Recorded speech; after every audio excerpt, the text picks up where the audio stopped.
lucky girl. She got married to a boy like you. She'd kick you out if she ever knew about all the you told me that you do. Dirty boy. You know everyone is talking on the scene. I hear them whispering about the places that you've been, and how you don't know how to keep your business clean.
छीन टपाक डम डम।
आर्यन को अपने शादी के बारे में सब बता देता है कि उसकी कोर्ट मैरिज हुई है और उसकी शादी पूरे रीति रिवाज के साथ होने वाली है। यूंगी सिर्फ इतना बोलता है कि उसकी शादी इमरजेंसी में हुई है और सब समझ जाते हैं कि उनको पता था यूंगी एक माफिया है तो कोई जरूर बात होगी। टिक्कू की अपनी शादी में दोनों को इन्वाइट करके वहाँ से चला जाता है और उसके बाद सुगा भी वहाँ से चला जाता है।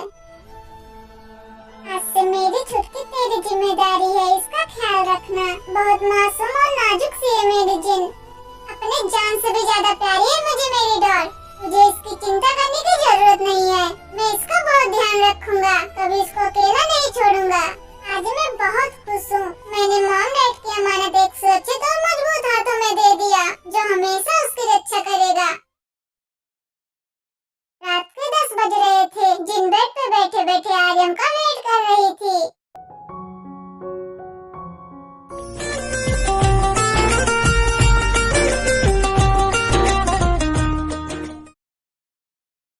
तूने मुझे इस वक्त यहाँ क्यों बुलाया? तुझे तो इस वक्त अपने रूम में होना चाहिए था।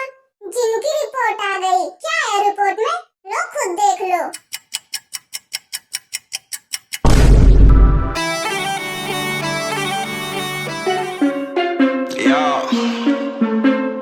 मैं उस इंसान की तो खाल खींच लूंगा।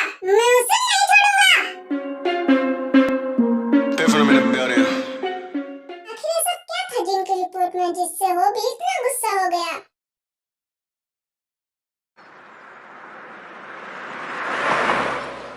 शायद आज शाम तक मॉम आ सकती हैं।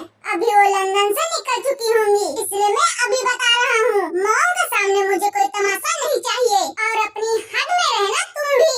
मेरी मॉम को किसी भी चीज की प्रॉब्लम नहीं होनी चाहिए। और वैसे भी तमाशा मैं नहीं दिखाती, वो आप दिखाते हैं। मॉम ने कहा था मुझे वो शाम तक आ जाएंगे शायद। मैं खाना बाहर से ऑर्डर कर दूंगा। नहीं, कोई जरूरत नहीं, मैं कुकिंग जानती हूँ, मैं बना दूंगी सब। वैसे भी मैं आज ऑफिस नहीं जाऊंगी, घर पे ही रह लूंगी। और सर्वेंट है ना मेरी हेल्प करने को, इसलिए आपको परेशान होने की जरूरत नहीं। ओके। कमाल का बंदा है, कभी खुश तो हो ही नहीं सकता। पता नहीं क्या दुश्मनी है इसको मुझसे। हम जरूरत की चीजें ले लेते हैं, जो बन जाए और काम आ जाए। मिनिंगी की वाइफ हो मिसेस जिमी मिनिंगी, तो ये हरकतें मत करो। सर्वेंट्स हैं, उनको बोलना चाहिए, वो लाके देंगे तुम्हें। कोई जरूरत नहीं है जाने की। जी, ये जरूरत नहीं जाने की। कुछ कहा तुमने? नहीं। और वैसे भी मैं आपको क्या बोल सकती हूँ चाहपना? मैं तुम्हें घर छोड़ के ऑफिस के लिए निकल जाऊंगा। ठीक है। जिमिन और सुगा घर पहुंच चुके थे। सुगा ने जिमिन को घर छोड़ा और खुद ऑफिस के लिए निकल गया। जिमिन घर जाकर पूरे घर को अच्छे से साफ करवाया और फिर जाकर खुद खाना बनाने लगी।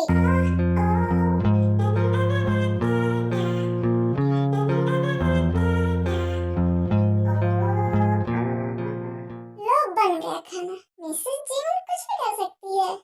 खाना तो बन गया, अब मैं भी जहाँ जल्दी से रेडी हो जाऊं। मॉम आती ही होंगी।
सुगा की भी कॉफी लेकर आ गया। जिमिन उठने लगी तो सुगा ने उसका हाथ पकड़कर खींच लिया। जिमिन संभाल नहीं पाई और सुगा की गोद में गिर गई।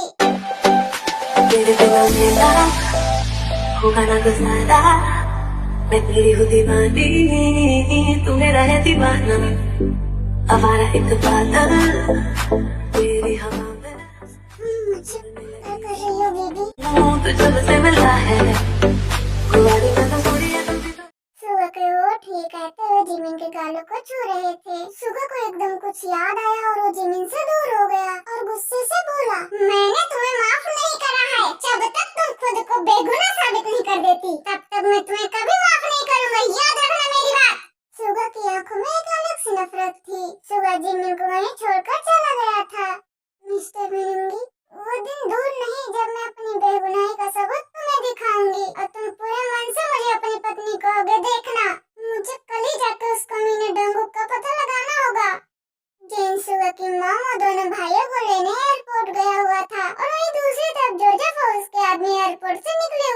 तभी जोजो को वफादार रॉबर्ट बोला, क्या हुआ मास्टर, आप इतने चुप क्यों हैं? फाइनली हम कोरिया पहुंच चुके हैं, आपको तो खुश होना चाहिए। और आप तो ऐसे तभी चुप होते हैं जब बहुत बड़ा प्लान आपके माइंड में चल रहा हो। यस, नाइस क्वेश्चन रॉबर्ट, बिल्कुल सही कहा तुमने। आज तो मेरे हाथ खजाना ही लग गया। आज मैंने एयरपोर्ट पे उस मिनी की माँ को देखा और उसके वफादार कुत्ते को भी देखा।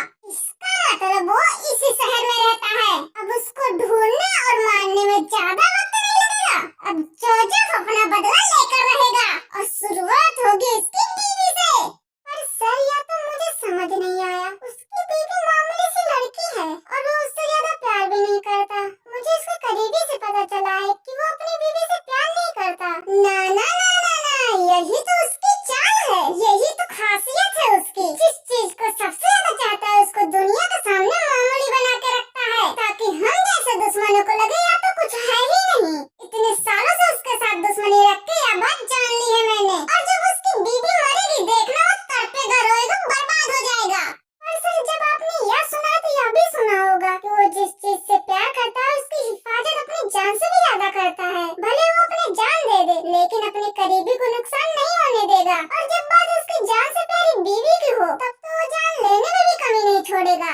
रॉबर्ट, इतने सालों से साथ हो, एक चीज नहीं समझे तुम? कभी भी दुश्मन को यह पता न लगने दे तुम्हारा अगला कदम कौन सा है और तुम वार किस पे करोगे। और दूसरी बात, इस बार जो जब शेर नहीं 100 शेर बन के आया है, इसलिए हमें अभी अटैक नहीं करना, हमें इंतजार करना है उस पल का, उस मौके का, जब हम उसको मार सके, उसकी वाइफ को मार सके। अभी हमें यहाँ रह के उसको ऑब्जर्व करना है, कहाँ जाता है, कहाँ रहता है, घर में कौन रहता है, और खासकर उसकी बीवी से। क्या नाम है उसका? जिमी। जिमिन का नाम लेते हुए जोजब की आंखों में एक अलग सी चमक थी जो खतरे की घंटी बजा रही थी। वही दूसरी तरफ जिमिन फूलों की खुशबू में खोई थी।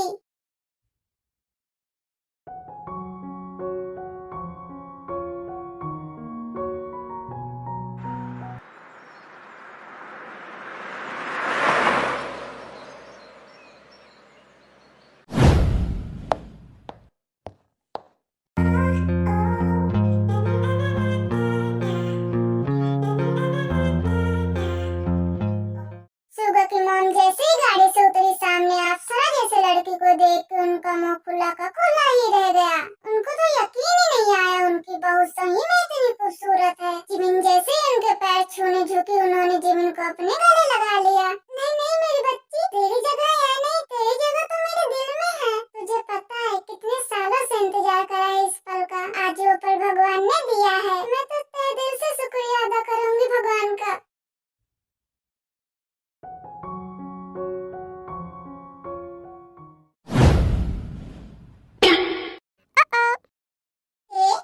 क्या हुआ, क्या सोच रही हो इतनी देर से? वो मैं सोच रही थी कि आज मुझे और सेजंग को आए हुए कितने दिन हो गए सियोल में, और सेजंग सेफ तो है ना? क्योंकि डोंगुक मुझे सही नहीं लगता, वो कहीं उसे नुकसान न पहुंचा दे।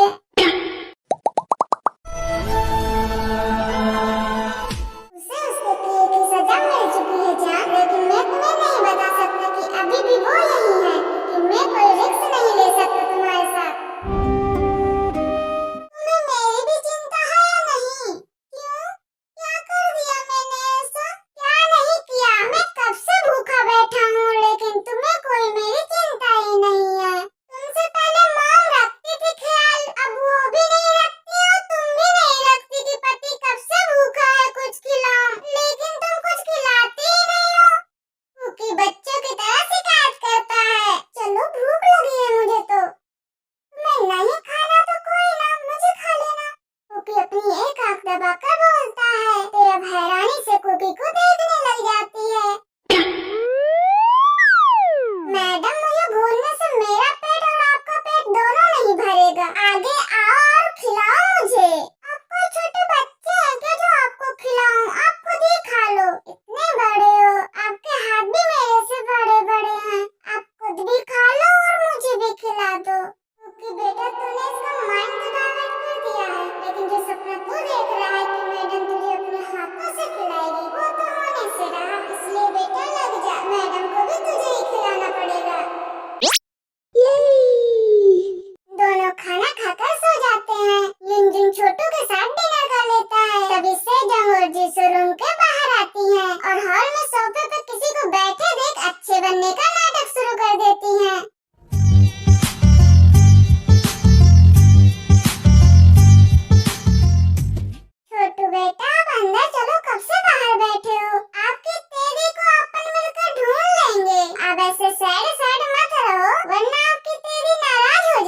जीसू अपनी आवाज में चाशनी घोलकर बोलती है।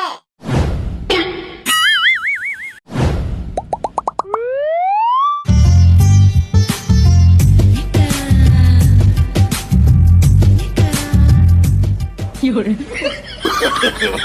no, no, no, no.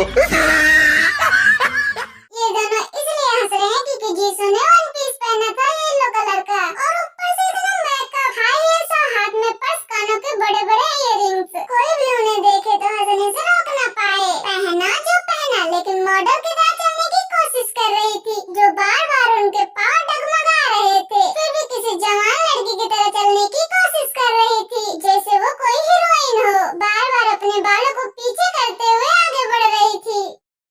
छोटू, मैं चलता हूँ, बाय भैया। तुम कौन हो? यहाँ क्या कर रहे हो मेरे घर में? और ऐसे क्यों उठा कर आए हो और अब चल दिए? रियली? तुम्हारा घर? हाँ हाँ, मेरा घर। सेजंग अपनी घबराहट छुपाकर बोलती है, जैसे सच में उसका घर है। जरा मैडम को बताओ ये किसका फार्म हाउस है? मैम, ये छोटे साहब हैं और ये इस घर के मालिक भी, और यही आपको यहाँ लेकर आए हैं। सेजंग सर्वेंट की बात सुनकर शॉक्ड हो जाती है, क्योंकि उसने सोचा नहीं था कि ये मालिक निकलेगा। जब से कुकी से मिली थी वो केवल कुकी को ही इसका मालिक समझती थी। फिर जीसू स्टाइल मारती हुई बोलती है, बेटा meet me. Mom, meet me नहीं, मीट मी। हाँ हाँ वही। ओके ओके आंटी, मैं आपसे बाद में मिलता हूँ। मुझे कैसे भी करके इन दोनों भाइयों में से एक को अपना बनाना ही होगा।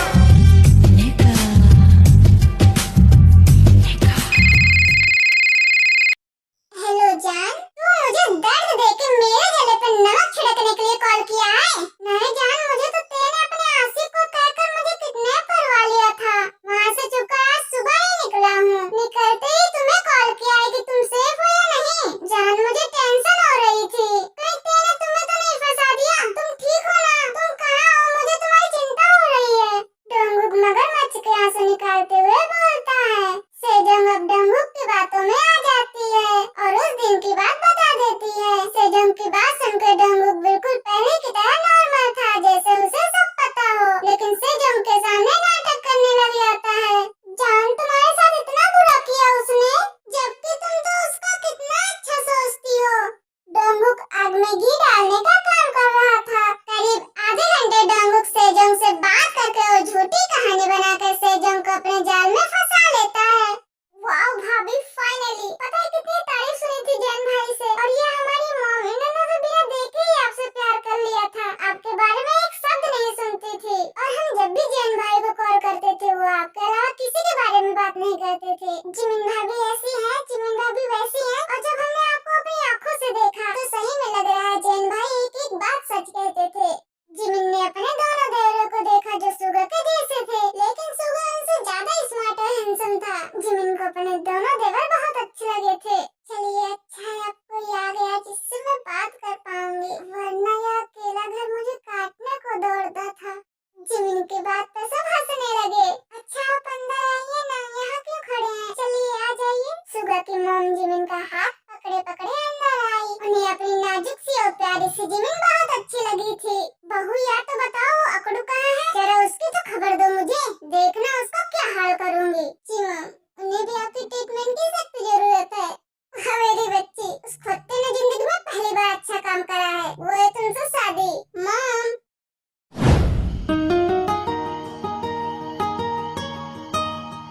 तभी सुगा को होश आया और वो बड़े प्यार से अपनी मॉम के पास गया, लेकिन सुगा की मॉम जिमिन को पकड़ के बोली, बहू बोल दे, इससे कोई मॉम नहीं है इसकी। मैं अपनी बहू के लिए आई हूँ और उसके साथ ही रहूंगी। तेरे से कोई मतलब नहीं मेरा। जिसने मुझे इतनी बड़ी खबर देनी जरूरी नहीं समझी, उससे क्या उम्मीद रखूँ मैं? बहू कह दे, इससे कोई मॉम नहीं इसकी। मुझे बात नहीं करनी इससे। चल तू आ, हम बैठ के बातें करेंगे। इससे बात करने की कोई जरूरत नहीं। तभी सुगा पीछे से मॉम को हक कर लेता है। मेरी प्यारी मॉम, ऐसे थोड़ी नाराज होते हैं। चल दूर हट मेरे से।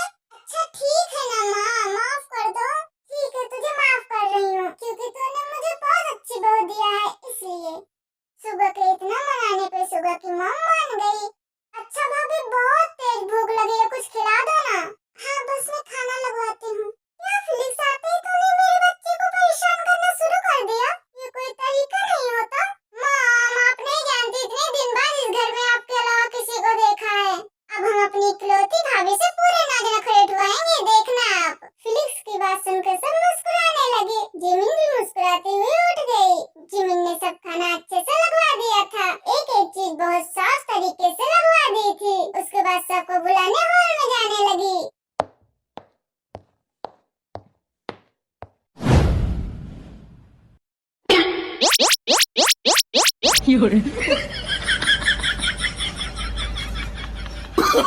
Oh, no, no, no, no.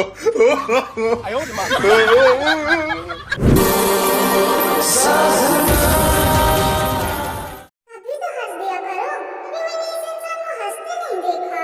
चल जिमिन छोड़ ना तू।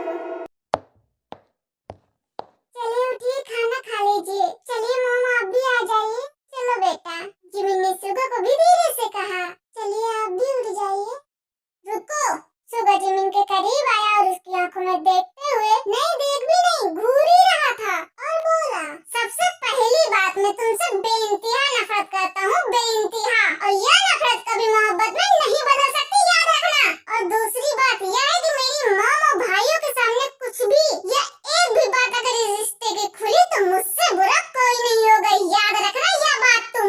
जब ये रिश्ता ही ऐसा है तो क्यों उनसे छिपाना? वो मॉम है आपकी।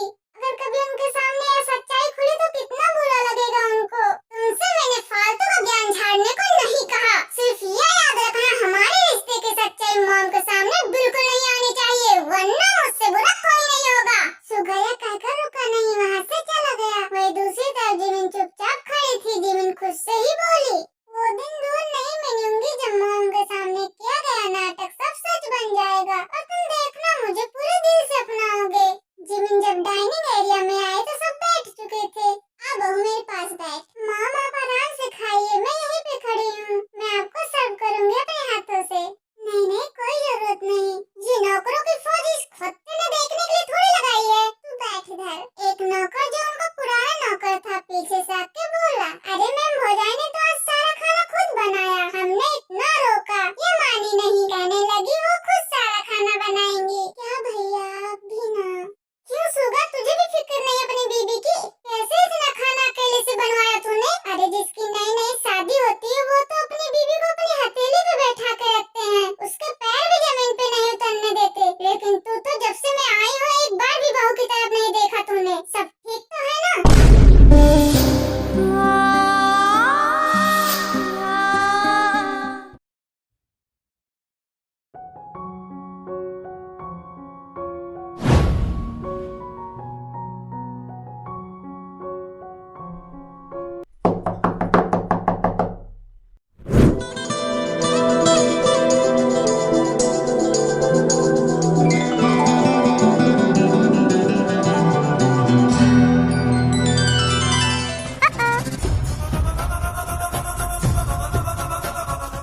लो कपड़े और दोनों रेडी होके आ जाओ।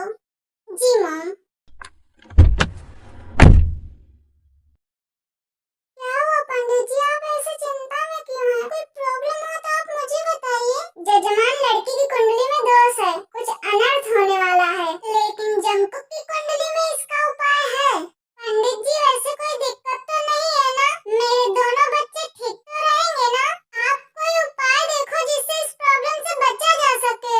जजमान इसका उपाय है कि आने वाली शिवरात्रि को इनकी शादी का उत्तम योग है। अगर उस दिन शादी हो जाती तो बहुत अच्छा रहेगा, जो आज के ठीक 5 दिन बाद है। 5 दिन बाद? इतनी जल्दी पंडित जी? सारी तैयारियां सब कुछ कैसे करेंगे? कैसे करेंगे? मिलकर करेंगे मिसेस जियोन।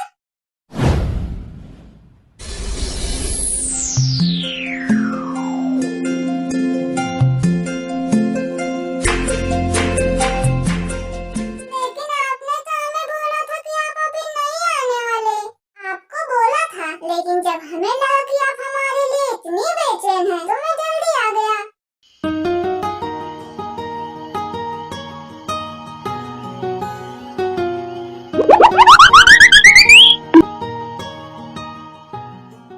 क्या यही मेरी बहू है? हाँ। ओके बेटा, आप अपने घरवाले से भी कह दो कि भाई हम भी उनसे मिलने के लिए बेचैन हैं। कुकी ते को अपने डैड के पास लाता है। ते कुकी के डैड के पाँव छूने के लिए नीचे होती, उससे पहले कुकी के डैड उसे मना कर देते हैं और ते के माथे पे प्यार भरा स्पर्श करते हुए आशीर्वाद देते हैं और कहते हैं, बेटा आप भी मेरे लिए बेटी जैसी हैं, जैसे कुकी है वैसे ही आप हैं।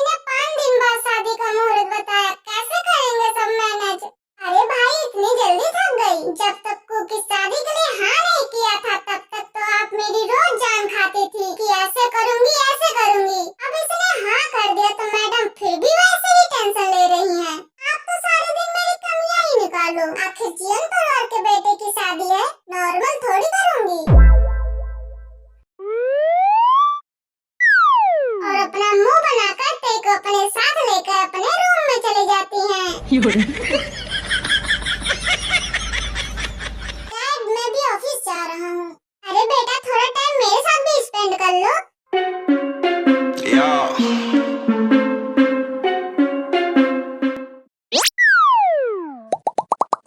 जंकुक, आप एक जिम्मेदार इंसान हैं, हम बखूबी जानते हैं, लेकिन अब आपके ऊपर एक जिम्मेदारी आने वाली है। हम ये भी जानते हैं आप इसे भी बहुत अच्छे से और दिल से निभाएंगे। लेकिन बेटा, जो ये लड़कियां होती है ना, इनकी कुछ फीलिंग्स होती हैं। अगर आप इनका ध्यान रखते तो ये अपना सब कुछ आपके ऊपर लुटा देती हैं। इनको पैसे नहीं चाहिए होते हैं, इन्हें केवल अपने जीवन साथी का प्यार और साथ चाहिए होता है। ये कुछ भी करने को तैयार होती हैं। समझ रहे हो ना मैं क्या कहना चाहता हूँ? तुम अब शादीशुदा होने वाले हो। हम इसलिए कह रहे हैं क्योंकि हमने देखा है आप काम के चक्कर में खाना तक भूल जाते हो। तुम्हें अब ऑफिस और घर की जिम्मेदारी दोनों बेखूबी निभानी है। लेकिन अगर तुम ते को भूल गए ना, अपने रूम से बाहर सोने की तैयारी करके ही आना। No.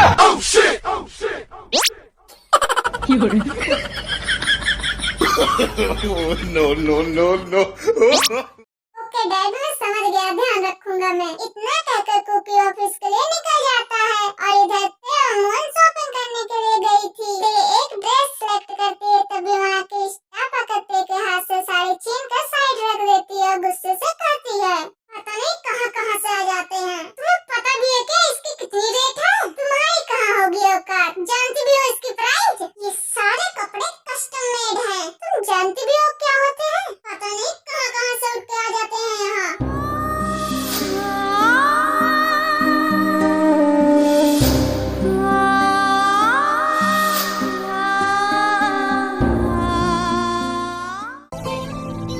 जग खेले वाला ना आगे ऊंची हीरनी तू मोरनी दी